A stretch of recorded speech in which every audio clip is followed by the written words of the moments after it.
ክርስቶስ ተንሥአ እሙታን በአብይ ኃይል ወሥልጣን አሰሮ ለሰይጣን አግዓዞ ለአዳም ሰላም እምይእዜሰ ኮነ ፍስሐ ወሰላም። ሰላም የተወደዳችሁ የእግዚአብሔር ቤተሰቦች፣ የእናታችን የቅድስት ድንግል ማርያም የአስራት የቃል ኪዳን ያደራ ልጆች እንደምን አደራችሁ? እንደምን ዋላችሁ? እንደምን አመሻችሁ? አሜን። ለዚህች ቀን ያደረሰን እግዚአብሔር የተመሰገነ ይሁንልን።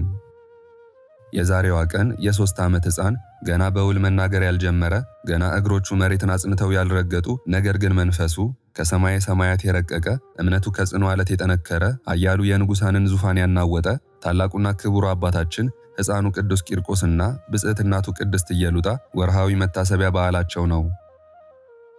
እጅግ ድንቅ ነው። እጅግ አስገራሚ ነው። የሰው ልጅ አእምሮ ሊረዳው ከሚችለው በላይ የሆነ ድንቅ ምስጢር ነው። ጨካኙ ንጉሥ እለእስክንድሮስ በዙፋን ላይ ተቀምጦ አስፈሪ የሆኑ ወታደሮቹ ሰይፋቸውን መዘው እሳቱ እየነደደ የብረት ጋኑም እየፈላ ታላላቆቹ አዋቂ ነን የሚሉት ሁሉ በሞት ፍርሃት ሲንቀጠቀጡ ያ የ3 ዓመት ሕፃን ግን ፊቱ ላይ እንደ ንጋት ፀሐይ የሚያበራ ፈገግታ ተላብሶ በንጉሡ ፊት ቆመ። ምን አይነት ግርማ ነው! ምን አይነትስ ሞገስ ነው! የሰይፉ ስለት አላንቀጠቀጠውም፣ እሳቱ አላስፈራውም፣ የፈላው ውሃ አላስበረገገውም። እናቱ ቅድስት ኢየሉጣ በሰውኛ ባህሪ የፈላውን የብረት ጋን አይታ በድንጋጤ ልቧ ሲርድ ያ ሕፃን የሰማይ አምባሳደር እናቱን አጽናናት። እናቴ ሆይ አትፍሪ አላት። ይህ እሳት እኮ ለኛ እንደ ማለዳ ጤዛ ነው። ይሄ የፈላ ውሃ እኮ ለኛ እንደ ጥምቀት ውሃ ነው። ሕፃኑ ቅዱስ ቂርቆስ ሆይ አንተ ምን አይነት ፍጡር ነህ! በትንሽ ሰውነት ውስጥ ያደረው ያ መለኮት ያ የመንፈስ ቅዱስ እሳት እንዴት ያለ ኃያል ነው! አንተን የመረጠ በአንተ አንደበት የተናገረ በአንተ ጽናት ስሙን ያስጠራ የሰራዊት ጌታ እግዚአብሔር የተመሰገነ ይሁን። የፈላው የውሃ ጋን ውስጥ ሲገቡ ሰማይ ተከፈተ። የመላእክት አለቃ ቅዱስ ገብርኤል በብርሃን ክንፎቹ ወረደ። እሳቱ ወደ አመድነት፣ የፈላው ውሃም ወደ ቀዝቃዛ ጤዛነት ተቀየረ። የሞት መሳሪያ የነበረው የክብር መሸለሚያ ሆነ። ክብር ለአንተ ይሁን የ3 ዓመቱ አረጋዊ፣ ክብር ለእናትህ ለኢየሉጣ ይሁን። አሁን እስቲ በዚህ መንፈስ ውስጥ ሆነን ልባችንን ከፍተን እንለምነው፣ እንማጸነው። አባታችን ቅዱስ ቂርቆስ ሆይ ዛሬ በዚህ ስፍራ ይህንን ድምፅ በሚሰሙት ልጆችህ ሁሉ ላይ ጸጋህን አፍስስ። በእያንዳንዳችን ሕይወት ውስጥ የሚንበለበለውን የመከራ እሳት አንተ አብርደው። በሕይወታችን ውስጥ የሚፈላውን የጭንቀት የሕመምና የሐዘን የብረት ጋን በመላእክት አለቃ በቅዱስ ገብርኤል ረድኤት ወደ ሰላም ጤዛ፣ ወደ ፈውስ ውሃ ቀይርልን። እናንተ ይህንን የምታደምጡ ወንድም እህቶቻችን፣ እናት አባቶቻችን ዛሬ በቤታችሁ ሰላም ይሁን፣ በመንገዳችሁ ብርሃን ይሁን። የሕፃኑ የቅዱስ ቂርቆስ ጽናትና ሞገስ በሕይወታችሁ ላይ ይረፍ። የታመማችሁ ካላችሁ ፈውስን አግኙ። የተጨነቃችሁ ካላችሁ ልባችሁ በሰላም ይሞላ። ያጣችሁ ካላችሁ በረከቱ ይትረፍረፍላችሁ። በቤተሰብ በትዳር በሥራ የገጠማችሁ ፈተና ካለ እንደ ቅዱስ ቂርቆስ እሳት ኃይሉን ያጣ ይሁን።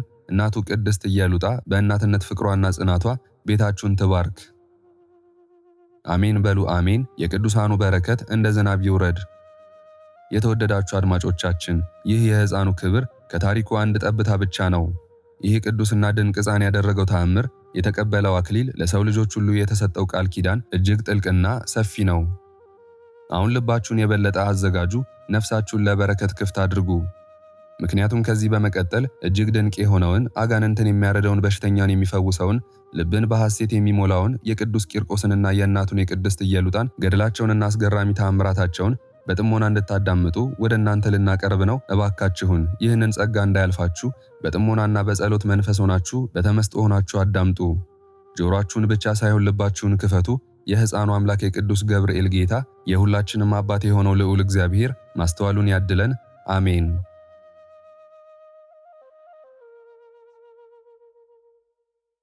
ገድለ ቅዱስ ቂርቆስ ወኢየሉጣ ምዕራፍ 7።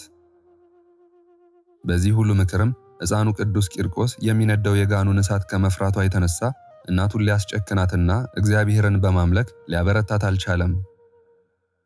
ከዚህ በኋላም ዳግመኛ ትዕግስትን የሚያስረዳትን ምክር አመጣ። እናቱንም ስሚኝ አላት። አውስጢድ በሚባል አገር ኢዮብ የተባለ ሰው ነበር።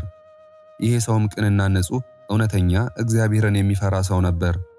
7 ወንድና 3 ሴት ልጆችም ነበሩት። ከክፉ ተግባርም ሁሉ የራቀ ነበር። ሀብቱም 7000 በጎች፣ 3000 ግመሎችና 500 ጥማድ በሬዎች ነበሩት። አህዮችም ጥቂቶች አልነበሩም። አገልጋዮቹም እጅግ ብዙዎች ነበሩ።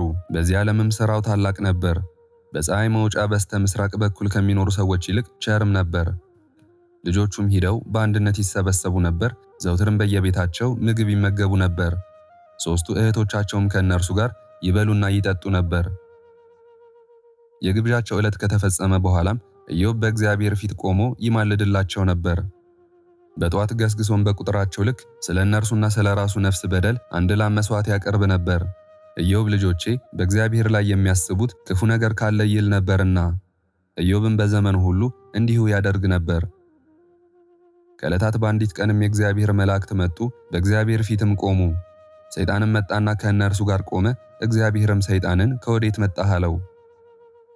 ሰይጣንም ለእግዚአብሔር ምድርን ዞርኋት፣ ከሰማይ በታችም ተመላለሱና መጣው በማለት መለሰለት። እግዚአብሔርም ሰይጣንን በወዳጄ በኢዮብ ላይ የምታስበው እንዳይኖር ተጠንቀቅ። በዓለም እንደርሱ ያለ ጻድቅ ንጹሕና እኔን የሚፈራ ከክፉ ሥራም ሁሉ የራቀ ሰው የለምና አለው። ሰይጣንም በእግዚአብሔር ፊት መለሰ፣ አንተ ቤቱን ውስጡንም ውጭውንም አደባባዩንም ሁሉ ሞልተህለታል። የእጁንም ሥራ ሁሉ አበርክተህለታል፣ ሀብቱንም በምድር አብዝተህለታል። ነገር ግን እጅህን ላክና ያለውን ሁሉ አጥፋ፣ በፊትህም ይሰድብሃል አለ። ከዚህ በኋላም እግዚአብሔር ሰይጣንን ያለውን ሁሉ እነሆ በእጅ ሰጠውክ፣ ነገር ግን እርሱን አታጥፋ አለው። ሰይጣንም ከእግዚአብሔር ወጣ። የኢዮብ ወንዶችና ሴቶች ልጆችም እስከዚች ቀን ድረስ ከታላቅ ወንድማቸው ቤት ይበሉና ይጠጡ ነበር። መልእክተኛም መጣና ሲያርሱ የነበሩ ጥማድ በሬዎችህን፣ በአካባቢው ሲጠብቁ የነበሩ እንስሳትን፣ አህዮችን አደጋ ጣዮች ማረኳቸው፣ ልጆችህንም በሰይፍ ገደላቸው፣ እኔም ብቻዬን ቀረው፣ ልነግርህም መጣው አለው። እርሱ ይህን ሲነግረውም ሌላ መልእክተኛ መጣ። ለኢዮብም እሳት ከሰማይ ወረደች፣ በጎችህንም አቃጠለች፣ እረኞችህንም በአንድነት በላቻቸው፣ እኔም ብቻዬን ተረፍኩ፣ እነግርህ ዘንድም መጣው አለው። ለኢዮብም ይህን ሲነግረውም ሌላ መልእክተኛ መጣ።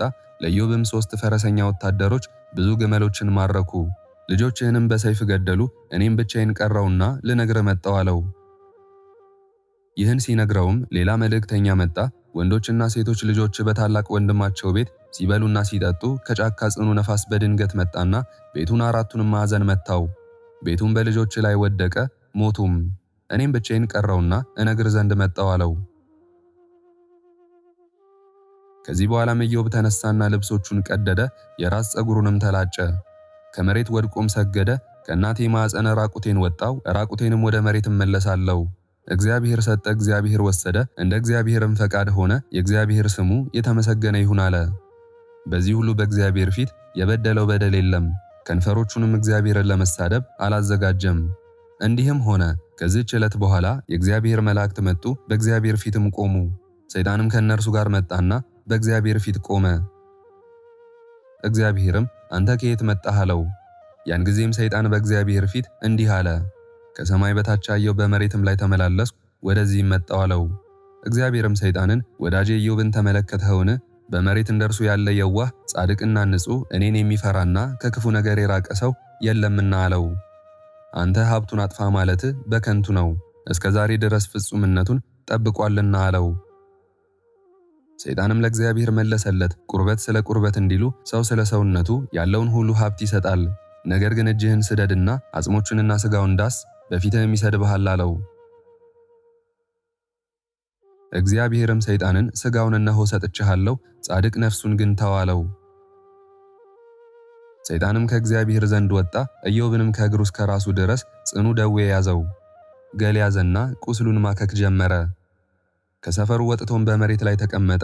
ከብዙ ቀን በኋላ ሚስቱ እስከ መቼ ድረስ ትታገሳለህ? ለጥቂት ጊዜ እታገሳለሁ፣ ዳግመኛ እታገሳለሁ ትላለህ። የስም መታሰቢያ ስም አጠራርህም እነሆ ከምድር ጠፋ። ሆዴም በጽኑ ሕመም ተሰቃየ፣ ደከምኩ፣ በከንቱ መጣው። አንተም በመግልና በትላትል ተይዘሃል፣ ሌሊቱንም ሙሉ ትጨነቃለህ። እኔም ሀገር ለሀገር ቤት ለቤት እንከራተታለሁ። ከድካሜና ከደረሰብኝ ሕማም የተነሳም ከቀን ይልቅ ፀሐይ እስከምትጠልቅ እጠባበቃለሁ። ዛሬ ግን በእግዚአብሔር ላይ ቃልን ተናገርና ስደበውና ሙት አለችው። ኢዮብም ከሰነፎቹ ሴቶች እንደ አንዷ ተናገርሽ፣ በጎውን ነገር ከእግዚአብሔር እጅ ተቀብለን ክፉውንስ አንታገስምን አላት። ኢዮብም ባገኘው ክፉ ነገር ሁሉ እግዚአብሔርን አልበደለም። ከዚህ በኋላም ብርቱ ሕፃን ዓይኖቹን ወደ እግዚአብሔር አነሳ፣ እንዲህም አለ፣ አምላኬ ሆይ አገልጋይህን ከሕይወት መጽሐፍ ከምትሰርዛት እኔን ከጻፍከኝ ከሕይወት መጽሐፍ ደምስሰኝ። አቤቱ አይሆንም፣ ይህንም በፍጹም አታድርግ። አቤቱ ሆይ እርሻውን ልታቃጥለው ፍሬዋን ግን ልትባርካት ትችላለህን? አቤቱ አይሆንም አለ። አቤቱ ግንዱ ተቆርጦ ቅርንጫፉ ግን እንዲድን ታዛለህን? አቤቱ አይገባም። አቤቱ ከዚህ እሳት በሸሸች ጊዜ የሚያድናቸው አምላክ የላቸውም እያሉ በስምህ ያመኑት ሁሉ እንዳይሰነካከሉ ዲያብሎስም እነዚህ ጠላቶቼ ናቸው፣ ዛሬ አሸነፍኳቸው፣ ከመንጋህም አንዲት በግ ነጠቅን እንዳይሉ። አቤቱ ነገር ግን ለአገልጋይህ የመንፈስ ቅዱስን ኃይል አድላት አለ።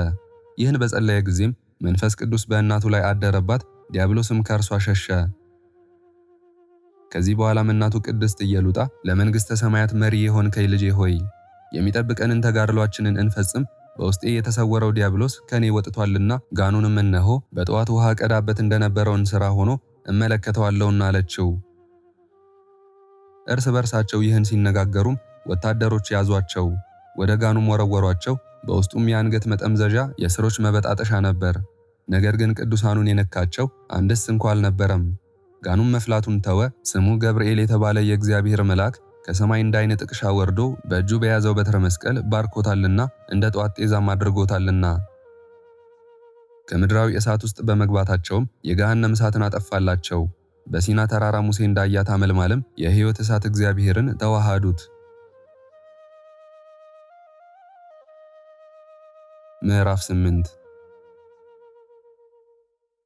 ቅዱስ ቂርቆስም እንዲህ እያለ የድርሰትን ጸሎት ጀመረ። በመንግሥት በር በነበርሁ ጊዜ ይኸውም የእግዚአብሔር ቤት ነው፣ በዕንቁ የተለበጠ መጽሐፍን ሰጠኝ። ጸሎት የቅድስት ቤተ ክርስቲያን ናት፣ ዕንቁም የእግዚአብሔር ቃል ነው። መጽሐፌም መንፈስ ቅዱስ ነው። ፍጹም ጨለማ ወዳለበት ብርሃን ኮከብ፣ ጨረቃና ፀሐይ ወደሌለበትም ሀገር ላከኝ። ትርጓሜዋም ለእንጻቶስ ወደሆነ መጀመሪያ ወደማትገኘዋ ሀገርም ደረስኩ። በዚያም ከደረታቸው በላይ ሰው የሆኑ በእጃቸው ፈረስ ይዘው አገኘው። ሁለንተናቸውም አህያ ይመስላል። ከደረታቸውም ሰው መሰል ኅብረ ብዙ አራዊትና መርዛማ እባብ አለበት። እነዚህም ሁሉ ይገድሉኝ ዘንድ ወደዱ፣ መጽሐፌም አስወገዳቸው። እኔም አሸዋማ ወንዝ ካለበት ባቢሎን ደረስኩ። እንደ ዕብራውያን ምኵራብም ከዕለት ሰንበት በስተቀር መሻገር የሚቻለው አልነበረም። እኔ ግን በእግዚአብሔር ኃይል በዕለተ ሐሙስ ተሻገርሁት። ከዋሻው የሚወጣው ውሃም እንዲህ ነበር። በዚህ ወንዝ ያለውን ውሃ ማየት የሚቻለው አልነበረም። ወንዙን ተሻግሬም ከባህሩ ማዶ ካለች አገር ደረስኩ። ከዚያም ከደረታቸው በላይ ሰው፣ ከዚያ በታች ደግሞ ፈረስ የሚመስሉትን አገኘው። በታች በኩልም ፈረስና መርዛማ እባቦች፣ ብዙ አጋንንትና 13,000 እባቦች፣ በላይና በታችም 309 ሰበዳት ኅብረ ብዙ አራዊት ነበሩ። ቁጥራቸውም የበዛ ክፉ አጋንንትም ነበሩ። ይሄ እባብም ታላቅ ነው፣ ጅራቱም በአፉ ነው። በጠዋት ይወጣል አንድ ነው፣ በፊቱም ወደ ጥፋት መንገድ ይሮጣል። ጥርሶቹም እንደተሳሉ ሰይፎች ናቸው። ጎኖቹም የወርቅና የብረት ናቸው። አንገቱም ከብረት የተሰራ ነው። ጥፍሮቹም የብረት ናቸው። ሆዱ በዓለታማ ድንጋይ፣ ምግቡም ጳጲር የተባለ ምግብ ነው። ከፊቱና ካፍንጮቹ የእሳት ነበልባል ይወጣ ነበር። ዓይኑን በገለጠ ጊዜም የዮርዳኖስን ውሃ ይሰበስብ ነበር። ዓይኑም ደረቅ ነበር። ይህም ከሳተ በኋላ ሔዋንን ያሳተ ከዙፋኑም የወደቀው ሰይጣን ነው። ይህም አዳምን ከገነት ያወጣው እባብ ነው። ይህም ወንድሙን ይገድል ዘንድ ቃየልን ያስተማረው ነው።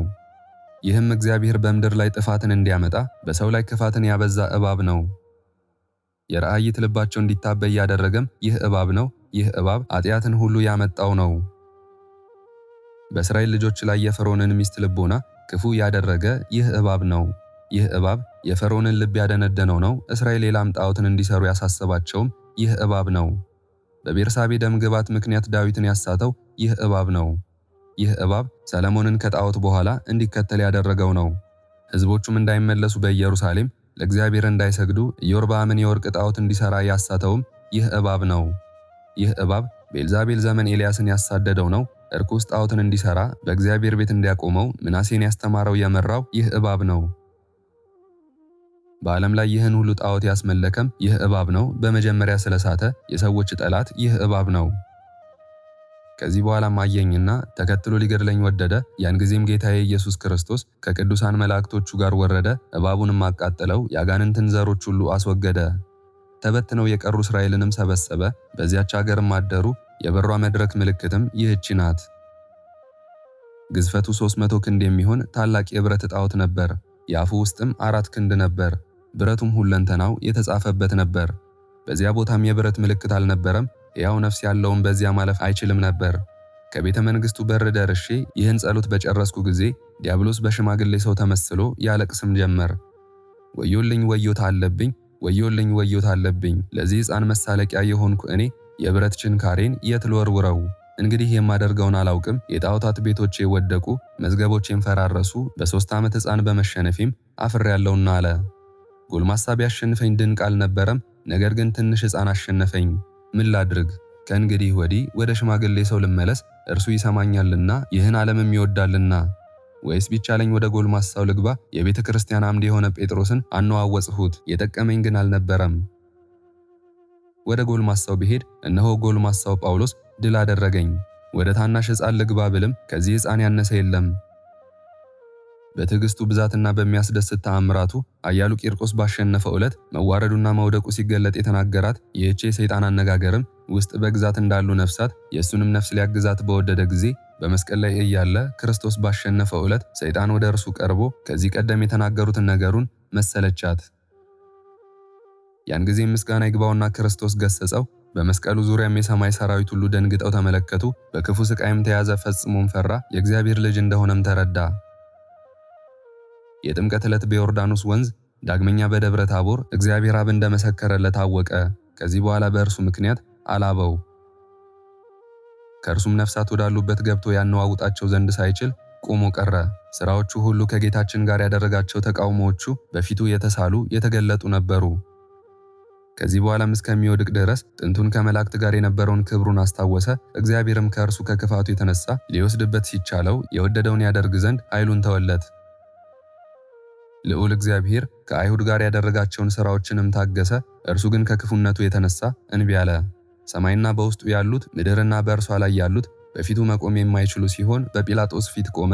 ነገር ግን በመጨረሻው እግዚአብሔር ይከፍለዋል። ከዚያ በፊትና ከዚያ በኋላ የሆነውን እንተወውና ያን ጊዜ ሰይጣን ሥጋን ተዋህዶ ከሥልጣኔ ያሸነፈኝ ማን ነው? ከሙታን ተነስቶ ሲኦልን ረግጦ ሞትን በሞቱ አጠፋው እስከሚለው ድረስ ያለውን አሰምቶ ተናገረ። ከዚህ በኋላም ሰይጣን አሸናፊነት ለአሸናፊው ቂርቆስ፣ ተሸናፊነት ደግሞ በእርሱ ላይ እንደሆነች በተረዳ ጊዜ ከዚህ በኋላ ወደ ገዢው ልቦና እገባለሁ፣ በሕይወቱ እንዳይኖር እገድለዋለሁ፣ ከዚህ ሕፃን ድካምም አርፋለሁ አለ። የክርስቶስ ምስክሩ የሆነ የቅዱስ ቂርቆስ ተአምር ይህ ነው። ጸሎትና በረከቱ ከሁላችንም ሕዝበ ክርስቲያን ጋር ይሁን ለዘላለሙ አሜን። ጎጃም በተባለ ሀገር የቅዱስ ቂርቆስን የልደቱን ቀን መታሰቢያ የምታደርግ አንዲት ሴት ነበረች። ጽኑ በሽታም ያዛት። በሰማዕቱ ቃል ኪዳን ማምና ስለተማጸነችም እግዚአብሔር አምላካችን ከደዌዋ ፈወሳት። እኛንም በዚህ በክቡር ሕፃን ሰማዕት ቅዱስ ቂርቆስ ጸሎት ከሥጋና ከነፍስ መከራ ይማረን ለዘላለሙ አሜን። ክብር ምስጋና ይሁን አንድ አምላክ ለሆነ ለአብ ለወልድ ለመንፈስ ቅዱስ ዛሬም ዘወትርም እስከ ዘላለም አሜን። የዛሬውን መርሃ ግብር በዚህ መልኩ ጨርሰናል። ዘወትር የምንለቀውን መርሃ ግብር እንድትከታተሉ ሳትሰለቹም ሰብስክራይብ፣ ላይክ እና ሼር እንድታደርጉ እኔንም ይህን ጸሎት የተከታተሉትንም በያላችሁበት በጸሎታችሁ እንድታስቡን በጌታችን በመድኃኒታችን በአምላካችን በኢየሱስ ክርስቶስ ስም እጠይቃለሁ።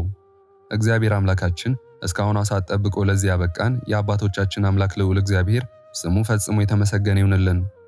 እናታችን እመቤታችን ቅድስት ድንግል ማርያም ዘላለማዊ ስሟ የተወደደ ይሁንልን።